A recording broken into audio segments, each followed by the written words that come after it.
রাসূল আকরাম সাল্লাল্লাহু আলাইহি ওয়াসাল্লাম বলেন, যে ব্যক্তি সকালে এবং বিকালে ছোট্ট একটা আমল করবে,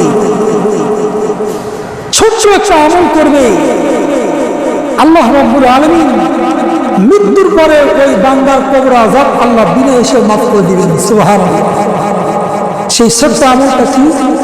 আমি আপনি চেষ্টা করলে এই আমলটা সর্বদাই করতে পারি। সে আমলটা কি আমাদের জানা দরকার আছে কিনা বলেন? আল্লাহ নবী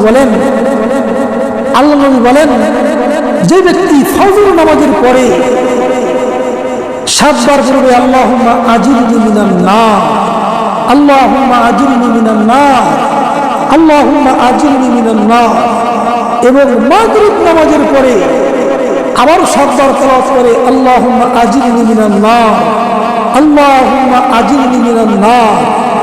আল্লাহ নবী বলেন, ওই বান্দার কবরে যাওয়ার পরে আর কোনো টেনশন নাই, আর কোনো চিন্তা ফিকির করার কোনো দরকার নাই। বান্দা কবরে চলে যাবে, আল্লাহ রাব্বুল আলামিন তার কবরের সব আযাব থেকে তাকে মুক্তি দান করবেন। সুবহানাল্লাহ।